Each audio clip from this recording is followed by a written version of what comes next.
Hello everyone, welcome to logic Pathshala. My name is Himani Chauhan. आज इस video में हम कवर करेंगे 23 सितंबर के इम्पॉर्टेंट करंट अफेयर्स के क्वेश्चंस। देखिए, हम लोग रेगुलर बेसिस पे आप लोगों के लिए करंट अफेयर्स जो प्रोवाइड कर रहे हैं, उसमें मैं आपको लास्ट में ना कंप्यूटर अवेयरनेस के आपको क्वेश्चन कराती हूँ, क्योंकि आपको पता है कि कंप्यूटर अवेयरनेस के क्वेश्चन आपके एग्जाम में डेफिनेटली बनते हैं। तो हम लोग धीरे धीरे करके ना जीके के पोर्शंस को भी कंप्लीट करना शुरू करेंगे करंट अफेयर्स के साथ साथ में, ताकि आपको एक ही वीडियो में सारी चीज़ें मिलती रहें। इसके बाद आप लोगों को रिवीजन कराया जाता है जितने भी हमने लास्ट वीडियो में क्वेश्चंस करे, ताकि हम फिर से उनको एक बार रिवाइज करें। और उसके बाद बारी आती है होमवर्क क्वेश्चन की, जिसका आंसर आप मुझे कमेंट सेक्शन में करते हैं। तो डेफिनेटली इस तरीके का फॉर्मेट रहता है हमारी हर वीडियो का। कोशिश ये रहती है कि आपको ज़्यादा से ज़्यादा अच्छा कंटेंट प्रोवाइड कर सके।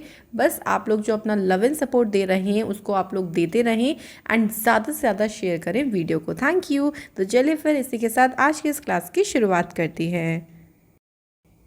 तो चलिए फिर वीडियो की शुरुआत करते हैं बहुत ही अच्छे से मोटिवेशन कोट से। देखिए कोट क्या है, don't be busy be productive.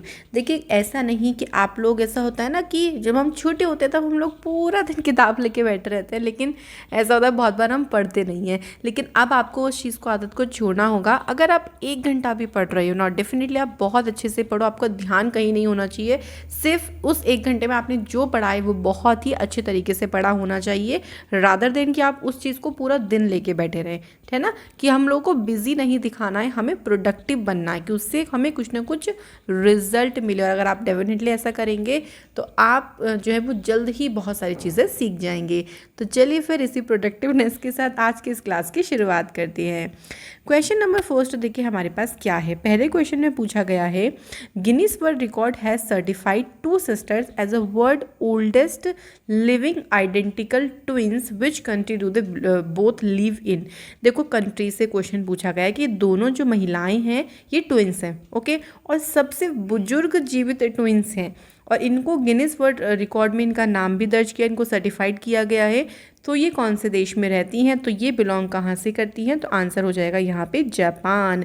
Japan से दोनों सिस्टर्स बिलोंग करते हैं जो कि ट्विंस हैं। क्वेश्चन देखो कैसे बनेगा, आप लोगों से यहाँ पे इनका नेम भी पूछ सकते हैं, तो कई बार ऐसा क्वेश्चन देखने को मिलता है। तो इनका नाम क्या है, देखिए इनका नेम है उमेनो सुमियामा, सेकंड नेम है कोइम कोडामा। ठीक है, थोड़ा सा आप लोग ध्यान रखो एक वर्ड जिससे आपको याद आ जाए। ये दोनों जो ट्विंस है वो 107 साल की हैं, जो कि सबसे ओल्डेस्ट लिविंग आइडेंटिकल ट्विंस है अभी तक। इससे जो प्रीवियस रिकॉर्ड रहा था वो भी जापान की ही सिस्टर्स थी। उनका नेम था किन नरिता एंड गिन कनी।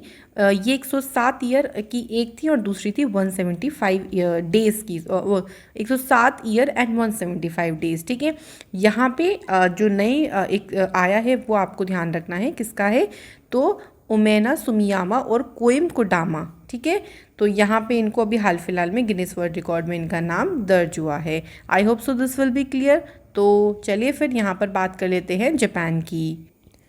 एक चीज़ और ध्यान रखिएगा, यहाँ पे आप ये कंफ्यूज मत होइएगा बिल्कुल भी कि 107 साल 175 डेज और यहाँ पे मैंने सिर्फ 107 ईयर का लिखा हुआ है। इनका जो करेक्ट पूरा हो जाएगा 107 ईयर एंड 300 डेज। ठीक है, तो इसलिए यहाँ पे इनको गिनीज वर्ल्ड रिकॉर्ड में इनका नाम दर्ज हुआ है। बात करती है जापान की, तो जापान की कैपिटल है टोक्यो। अच्छा, कुछ टाइम पहले आपने न्यूज़ सुनी होगी कि जापान देश ने सबसे पावरफुल सुपर कंप्यूटर को डेवलप किया है और उसका नेम रखा है फुगाकू। जापान का ही एक अवार्ड है, आप कह लीजिए ऑनर है, जिसको कहते हैं ऑर्डर ऑफ राइजिंग सन। ये जो दिया गया था ये बेंगलुरु की टीचर हैं श्यामला गणेश, इनको दिया गया था। अभी हाल फिलहाल में ही जापान में अंडर वाटर वॉल्केनिक इरप्शन हुआ है ना, और उसकी वजह से एक नया लैंडमास वहाँ पे क्रिएट हुआ। तो इस तरीके से हम लोग रेगुलर बेसिस पे कुछ एक्स्ट्रा फैक्ट देख लेते हैं, ताकि उससे हमारी और भी अच्छे से प्रिपरेशन होती रहे। यहाँ पे आप देख सकते हैं ये पूरा का पूरा जापान का मैप है, और जापान की जो कैपिटल है वो टोक्यो, ये आपको मिल जाएगी यहाँ पर। ठीक है, तो इस तरीके से आपको थोड़ा सा क्लियर होना चाहिए। सेकेंड क्वेश्चन देखिए हमारे पास क्या है, जस्टिन ट्रूडियो ने अभी हाल ही में किस देश के प्रधानमंत्री के रूप में तीसरा कार्यकाल जीता है। भाई ये उनका 3rd टर्म है, और ये कौन सी कंट्री के अभी हाल ही में प्राइम मिनिस्टर फिर से बन गए हैं। सो यहाँ पे जो करेक्ट आंसर हो जाएगा ओके, थोड़ा सा मिसप्रिंट है यहाँ पे, ऑप्शन में मैंने एक रखना भूल गई हूँ, कनाडा यहाँ पर बिल्कुल सही आंसर होगा। ठीक है, आपको पीडीएफ में बिल्कुल करेक्ट मिलेगा। तो कनाडा देश के ये तीसरे टर्म के प्राइम मिनिस्टर अपॉइंट हुए हैं। अब याद कैसे करेंगे, क्योंकि याद करना भी तो हमें, टोटली एक ट्रिक देख लेते हैं फटाफट से।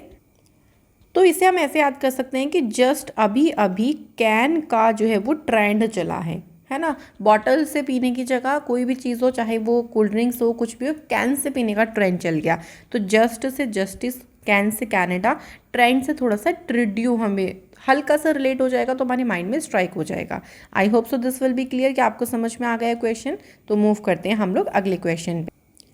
अगला क्वेश्चन देखिए क्या है, which country become the world third largest importer by 2050। भाई 2050 तक कौन सा देश है जो दुनिया का तीसरा सबसे बड़ा आयातक बन जाएगा। तो कौन सी कंट्री है भाई, ये हमारी ही कंट्री है, इंडिया। ठीक है, तो करेक्ट आंसर हो जाएगा इंडिया। उल्टा क्वेश्चन भी बन सकता है कि इंडिया कौन से वर्ष तक जो है वो तीसरा सबसे बड़ा इंपोर्टर बन जाएगा, तो तब आप बताओगे 2050 तक बन जाएगा।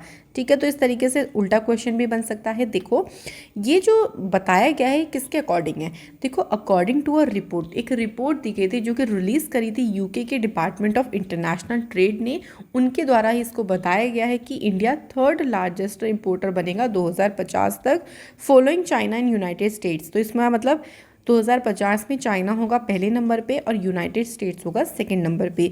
ये सारी चीज़ें देखो रिपोर्ट में अजम्पशंस के तौर पर बताई जाती हैं कि ये होगा।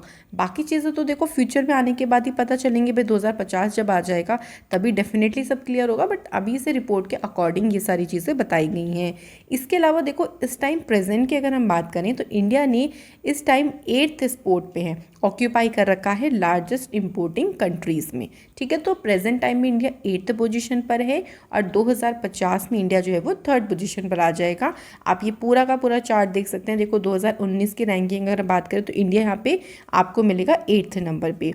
2030 की ये एजम्पशंस लगाए गए कि 2030 में इंडिया जो है वो पहुंच जाएगा 4थे नंबर पे और 2050 में पहुंच जाएगा इंडिया 3रे नंबर पे। और आप फर्स्ट पोजीशन देख सकते हो इस टाइम पे यूएस है, चाइना, फिर बाद में चाइना 2030 और 50 तक चाइना जो है वो पहले नंबर पे आ जाएगा। ठीक है, तो ये 2030 का भी ध्यान रख लो, 2050 का भी ध्यान रख लो, दोनों आपके लिए इंपॉर्टेंट क्वेश्चन बनेंगे। इसके बाद अगला क्वेश्चन देखिए क्या है, in which state PM Modi ji launch the Ghar Tak fibre scheme. Fibre ये ऑप्टिकल फाइबर वाली बात हो रही है। ठीक है, तो इस स्कीम को प्राइम मिनिस्टर मोदी जी ने कौन से राज्य में इस योजना को शुरू किया है, तो आंसर हो जाएगा बिहार में इसको शुरू किया गया है। क्लियर। अब देखो ये जो योजना शुरू करी गई है ना बिहार में, इसका मोटो ये है कि जो डिजिटल इंडिया प्रोग्राम है ना उसको बढ़ावा देना, और इससे बिहार के काफ़ी सारे विलेजेस को कनेक्ट किया जाएगा ताकि वहाँ पे इंटरनेट सर्विसेज को प्रोवाइड किया जा सके। और वहाँ पे देखो जैसे ई एजुकेशन हो गया, क्योंकि आजकल देखो हर चीज़ ऑनलाइन होती जा रही है। अब ऑनलाइन होने के लिए इंटरनेट का होना बहुत ज़रूरी है, तो इसीलिए गांव-गांव को कनेक्ट करने के लिए यहाँ पर घर तक फाइबर स्कीम को शुरू किया गया है। I hope so this will be clear. Also देखो प्राइम मिनिस्टर मोदी जी ने 9 हाईवे प्रोजेक्ट को भी यहाँ पे लॉन्च किया है, जिसके लिए 14,528 करोड़ रुपए का बजट भी रखा गया है। ये जो 9 हाईवे प्रोजेक्ट हैं इसमें इंक्लूड होंगे 6 लेन हाईवेज उसमें बनेंगे, 3 ब्रिजेस बनेंगे रिवर्स पर। तो ये सारी चीज़ें जो है वो इन प्रोजेक्ट के तहत बनाया जाएगा। तो साथ ही साथ में आप इसको भी ध्यान रख लो। अब बात आती है देखो बिहार की, तो चलो फिर थोड़ा सा बिहार चलते हैं। सीएम कौन है बिहार के, नीतीश कुमार। गवर्नर कौन है, फागू चौहान। चलिए क्लियर हो गया। अब बिहार में कौन कौन सी नेशनल पार्क हैं और वाइल्ड लाइफ सेंचुरी देख लेते हैं। देखो इंपॉर्टेंट आपके पास क्या क्या है। सबसे पहले देखिए वाल्मीकि नेशनल पार्क, यहाँ पे है Bhimbandh wildlife sanctuary, Kaimur wildlife sanctuary, Barela झील, Salim Ali Jhubba bird sanctuary, Gautam Buddha wildlife sanctuary, Kanwar झील bird sanctuary, Udaipur wildlife sanctuary और Nagi dam bird sanctuary. Important देखो आपके लिए कौन से हैं, वाल्मीकि बहुत ज़्यादा पूछा जाता है। ठीक है, भीमबंध भी बहुत बार पूछा गया है और कैमूर भी बहुत बार पूछा गया है। तो ये जो इंपॉर्टेंट है ना, ये तो आपको डेफिनेटली याद होना चाहिए। तो चलिए फिर इसी के साथ अगला क्वेश्चन देख लेते हैं।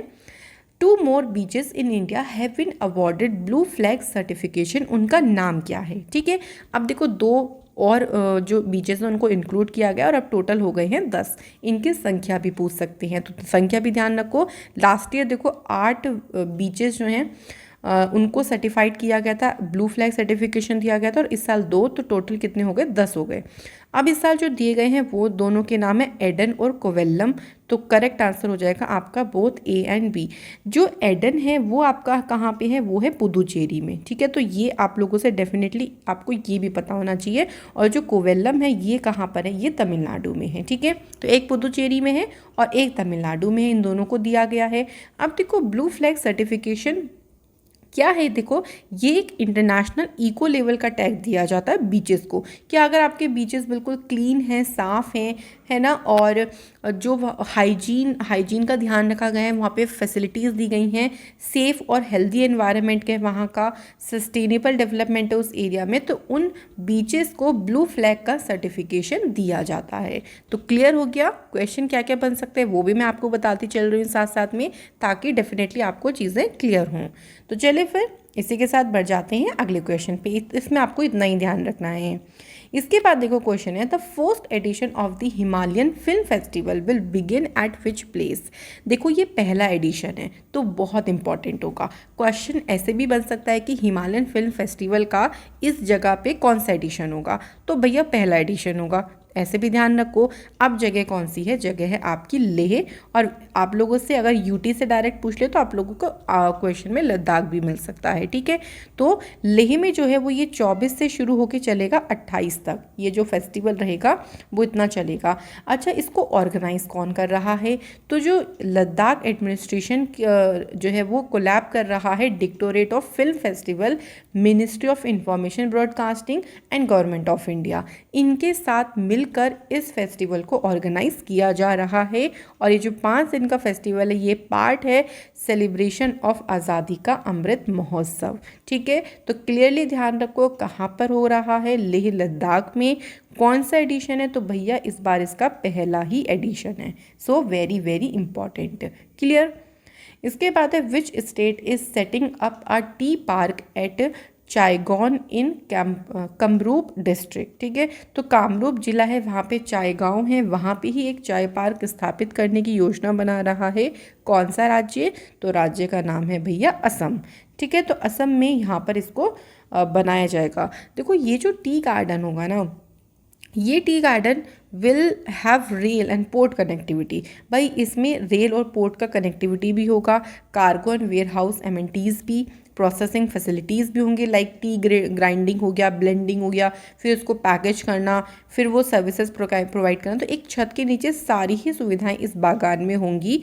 तो ये काफ़ी आप कह लो कि हाईटेक वाला बागान रहेगा, जो कि आपके असम राज्य में इसको बनाया जाएगा। अब असम की बात आती है तो देखो हाल फिलहाल की न्यूज़ को कवर करते हैं।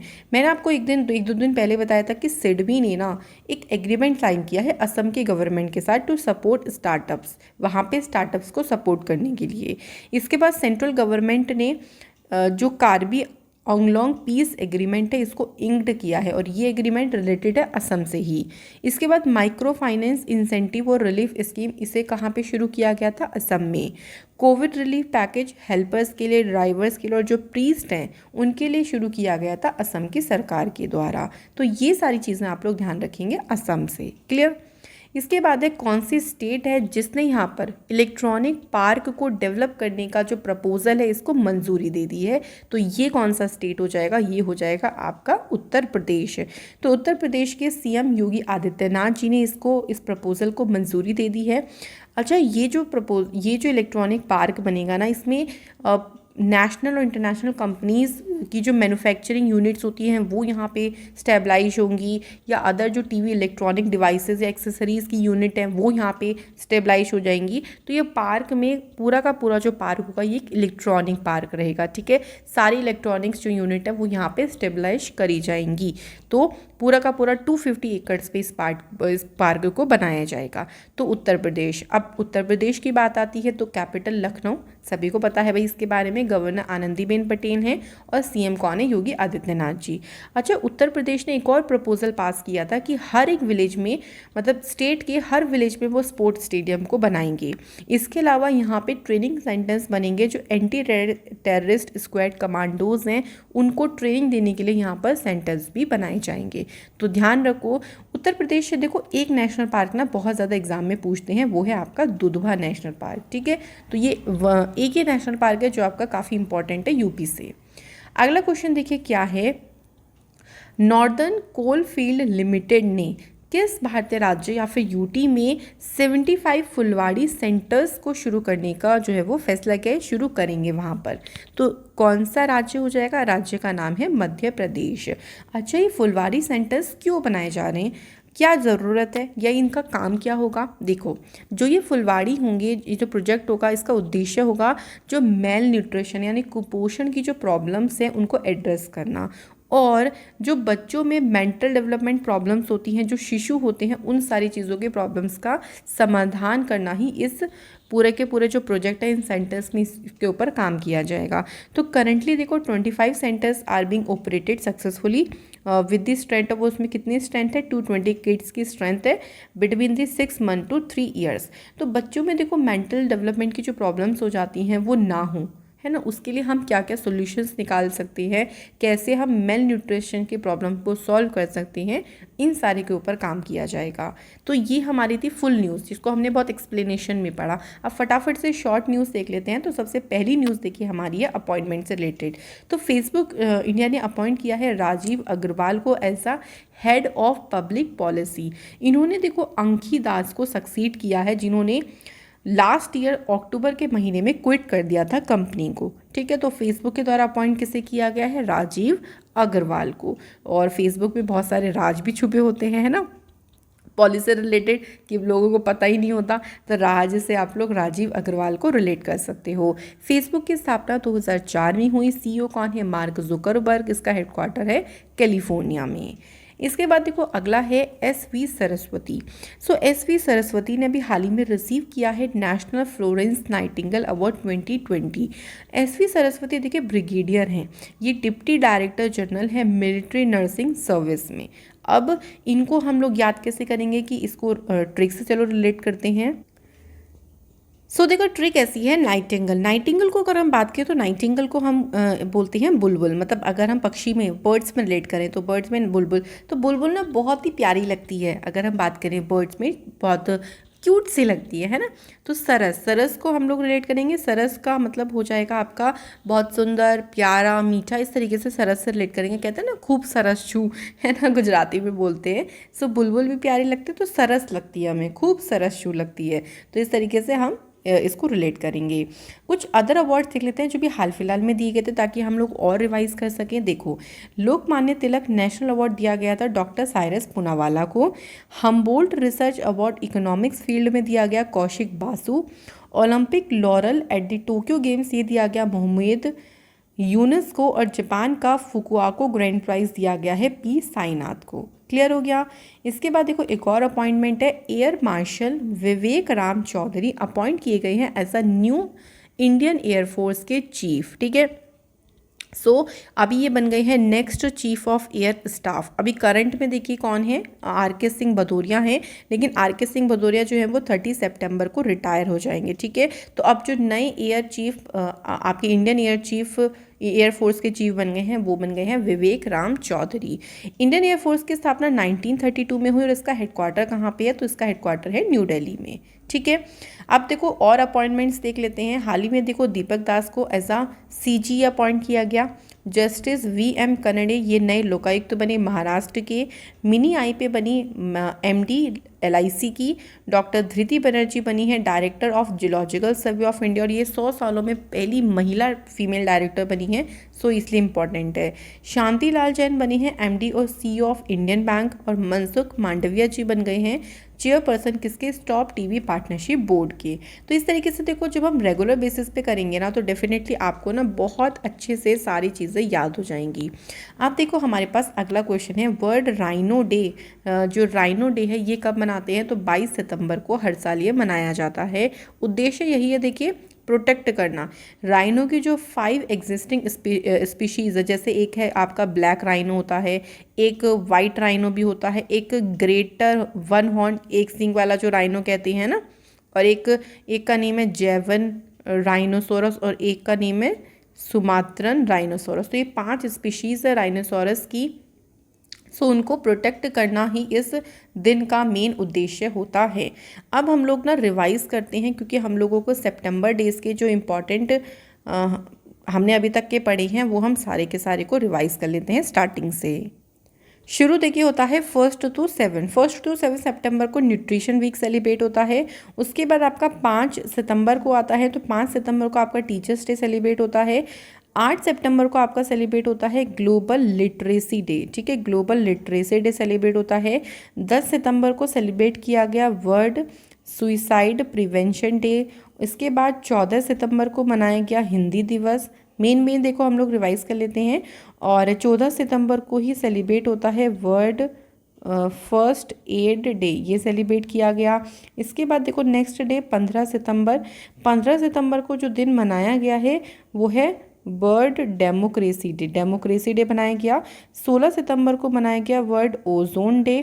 इसके बाद नेक्स्ट देखो हमारे पास 21 सितंबर, अभी हमने कल आपको बताया था कि अल्जाइमर डे मनाया गया। और 22 सितंबर को राइनो डे मनाया गया। तो इस तरीके से रेगुलर बेसिस पे आप लोग रिवाइज करोगे तो आप लोगों के लिए कुछ भी मुश्किल नहीं होगा, आप डेफिनेटली सारी चीज़ों को कर सकते हो। चलिए अब लोग हम जीके क्वेश्चंस को कर लेते हैं, जिसमें हम लोग कंप्यूटर अवेयरनेस के क्वेश्चंस कर रहे हैं। तो पहला क्वेश्चन देखिए क्या है, जो भीम मोबाइल एप्लीकेशन है वो कौन सी सर्विसेज प्रोवाइड करता है। जैसे सभी लोग यूज़ करते होंगे, तो आई होप सो सभी को पता होगा। इससे आप ट्रांसफ़र मनी कर सकते हो थ्रू VPA। इससे हम अकाउंट नंबर के थ्रू भी ट्रांसफ़र कर सकते हैं और बैलेंस भी हम देख सकते हैं। तो यहाँ पे करेक्ट आंसर हो जाएगा all of the above. Clear. इसके बाद है SSL, इसकी फुल फॉर्म बतानी है। तो इसकी फुल फॉर्म होती है सिक्योर सॉकेट्स लेयर, को आंसर हो जाएगा option number C, secure sockets layer, ये इसकी फुल फॉर्म है किसकी, SSL की। इसके बाद है which key combination is use to select ना इंटायर डॉक्यूमेंट। अगर आपको अपना पूरा डॉक्यूमेंट सेलेक्ट करना है तो उसके लिए आपको कौन सी की यूज़ करनी पड़ेगी, तो आपको उसके लिए यूज़ करनी पड़ेगी Ctrl+A, जिसमें आप पूरा इंटायर डॉक्यूमेंट कर सकते हो। देखो जो Ctrl+S होता है, इससे हम किसी भी डॉक्यूमेंट को सेव कर सकते हैं। Ctrl+E से क्या कर सकते हैं, हम सेंटर अलाइन कर सकते हैं, ठीक है, सेंटर अलाइन कर सकते हैं डॉक्यूमेंट में। तो shortcut keys are very important, आपके एग्जाम में पूछा जाता है। इसके बाद है MS एक्सेल में जो इंसर्ट फंक्शन बटन होता है ये कहाँ पे होता है, तो इसकी लोकेशन होती है अंडर द फॉर्मूलाज मेन्यू। जो फॉर्मूला बार होता है ना, उसमें आपको मिल जाएगा इंसर्ट फंक्शन बटन, ठीक है। नेक्स्ट क्वेश्चन है MS एक्सेल में Shift+F11 का क्या यूज़ है। अगर हम Shift+F11 करें तो इससे क्या होगा, इससे एक जो नई शीट है इंसर्ट हो जाएगी, सॉरी ये नई शीट जो है वो इंसर्ट हो जाएगी, रो नहीं शीट इंसर्ट हो जाएगी, ठीक है। ये बहुत ही क्विक वे होता है कोई भी नई शीट को इंसर्ट करने का। इसके बाद है MS एक्सेल में MS एक्सेस में OLE, इसका क्या मतलब होता है, तो OLE की फुल फॉर्म होती है ऑब्जेक्ट लिंकिंग एंड एम्बेडिंग, ठीक है, ऑब्जेक्ट लिंकिंग एंड एम्बेडिंग, ये इसकी फुल फॉर्म है। तो ये थे हमारे क्वेश्चंस जो हमने कर लिए हैं। थोड़ी सी देखिए वीडियो लेंदी इसलिए हो जा रही है क्योंकि आप लोगों के काफ़ी सारी चीज़ें मैं कवर कराने की कोशिश करती हूँ। डेफिनेटली आपको एक ही वीडियो में प्रोवाइड हो जाए ताकि आपको और भटकने की ज़रूरत ना पड़े, तो कंप्लीट वीडियो को ज़रूर देखिए करिए। सबसे पहला क्वेश्चन देखिए, समुद्र शक्ति इंडिया और अभी हाल ही में किसके बीच में हुई, इंडोनेशिया के बीच में हुई, तीसरा एडिशन हुआ, याद रखिएगा। कौन सी कंट्री 9th मेंबर अभी SCO की जो है वो इंक्लूड हुई है, तो आंसर हो जाएगा ईरान। G33 का जो वर्चुअल इंफॉर्मेशन मिनिस्ट्रियल मीटिंग हुई है, इसमें इंडिया को रिप्रेजेंट किसने किया है, पीयूष गोयल जी ने। इसके बाद है कौन सी कंट्री ने ग्लोबल इनोवेशन इंडेक्स में टॉप किया है, तो टॉप कौन सी कंट्री ने किया है, स्विट्जरलैंड ने। और इंडिया की जो पोजीशन है वो इसमें कौन सी नंबर की है, 46 नंबर की है, ठीक है। इसके बाद अगला क्वेश्चन है, फास्टेस्ट इंडियन कौन बन गई हैं जिन्होंने अफ्रीका और रशिया की 2 पीक्स में सबसे जल्दी चढ़ाई कर दी है, तो उनका नेम क्या है, गीता सामुओता। कौन सा IT है जिसने डेवलप किया है कि इलेक्ट्रिसिटी जनरेट करने के डिवाइस फ्रॉम रेन ड्रॉप से, तो कौन सी IT हो जाएगी, IIT दिल्ली हो जाएगी। कौन से मिनिस्टर है जिन्होंने फसाई 3rd state food safety index को रिलीज़ किया है, तो मनसुख मांडविया जी ने इसको रिलीज़ किया है। 53rd नंबर का टाइगर रिजर्व कौन सा बन गया है, तो ये बन गया है गुरु घासीदास नेशनल पार्क, जो कि छत्तीसगढ़ में लोकेटेड है। बुक का टाइटल है द 3 खान्स। इस बुक को किसने लिखा है, इस बुक को लिखा है कावेरी बामजई कब आएंगे, 3 खान की मूवी कब आएगी, तो कब से कावेरी। इसके बाद international week of deaf people, ये जो पूरा का पूरा सप्ताह है ये 20 से लेकर 26 सितंबर तक होगा celebrate. International day of peace और एल्जाइमर डे, ये दोनों सेलिब्रेट होते हैं 21 सितंबर को। कल मैंने आप लोगों से क्वेश्चन देके पूछा था कि एससीओ की जो मीटिंग हुई थी, 21st मीटिंग हुई थी जो कि तजाकिस्तान में हुई थी, इंडिया को रिप्रेजेंट किया था प्राइम मिनिस्टर मोदी जी ने, बिल्कुल सही आंसर है। सेकंड पूछा था सेल्फी विद टेम्पल कैंपेन, इसको उत्तराखंड स्टेट में आम आदमी पार्टी ने लॉन्च किया, ठीक है। तो संदीप कुमार, अजय रांगा एंड प्रतीका भसीन, आज इनका कमेंट है। बहुत बढ़िया स्टूडेंट, और आप डेफिनेटली बहुत अच्छा रिस्पॉन्स कर रहे हो। आज के देखिए क्वेश्चन क्या है, वर्ल्ड पेशेंट सेफ्टी डे, और कौन सी कंट्री ने अभी हाल ही में टेस्ट फायर किया है इंडिजीनियसली डेवलपमेंट सबमरीन, जिसको लॉन्च बैलिस्टिक मिसाइल, इसको सबमरीन से लॉन्च किया गया है, ठीक है। तो ये थी आज की हमारी वीडियो जिसमें हम लोगों ने इंपॉर्टेंट क्वेश्चंस को डिस्कस किया है। मैं आशा करती हूँ कि आपका एक्सपीरियंस बहुत अच्छा रहेगा लॉजिक पाठशाला से। बस आप लोग जुड़े रहें और कंप्लीट वीडियो को देखा करें। तो चलिए आप लोगों से कल मुलाकात होगी। Thank you so much for watching this video.